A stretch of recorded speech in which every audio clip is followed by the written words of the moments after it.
আজকে হুজুরের একদিন কি আমার 10 দিন। এবার আমাকে এসে সেও একটা নাকে ঘুষি দিয়েছে, আমার নাক লাল হয়ে গেছে। এবার আমি ড্রাইভার সাহেবকে বলছি, ড্রাইভার সাহেব আমার গাড়ির পেছনে রামদা আছে, বের করেন। এই রামদা নাই নাই না, এই নেই, মজা করে বলছি।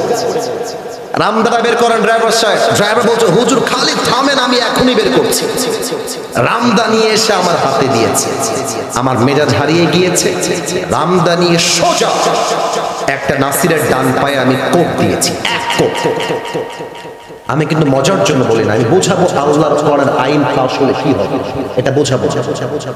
একটা কোপে ওর ডান পা কেটে গেছে। এখন ডান পা যে কেটে গেছে, কমিটির সব লোক দৌড় দিয়ে গেছে, আরে হুজুর আসছেন ওয়াজ করতে, ডান পা কাটলেন কেন? এই ধর হুজুরকে। ধরে আমাকে দিয়েছে পুলিশ দিয়ে জেলখানা।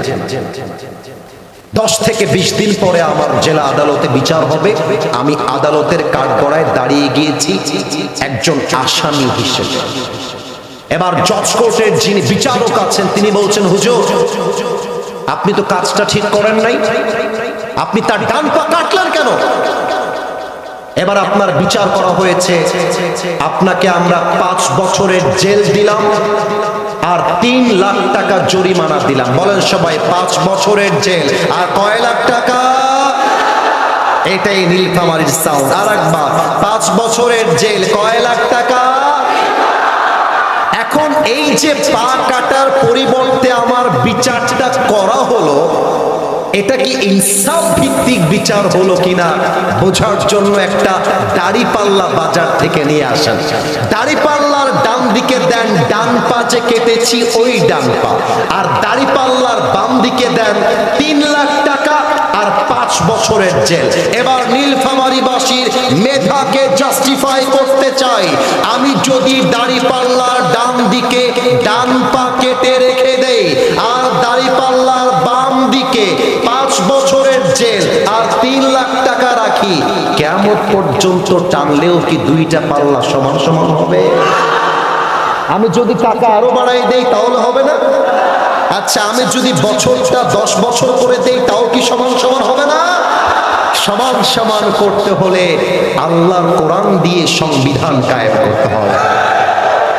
وكتبنا عليهم فيها أن النفس بالنفس والعين بالعين والأنف بالأنف والأذن بالأذن والسن بالسن والجروح قصاص। আল্লাহ বলছেন, কেউ তোমার চোখ তুললে তুমি তার চোখ তুলে ফেলবা।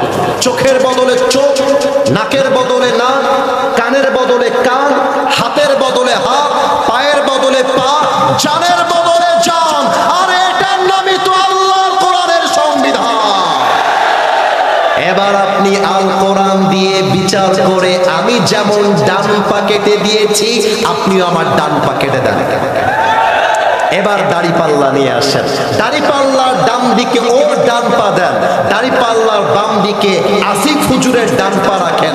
এবার দাড়িপাল্লা টান দেন, দেখবেন দুইটা সমান সমান হয়ে গেছে। ওমান হাকামা বিহি আদল। এই কোরআন দিয়ে যে বিচার করবে সেই তো আল্লাহর জমিনে ইনসাফ ভিত্তিক বিচার করতে পারবে, ঠিক কিনা বলে?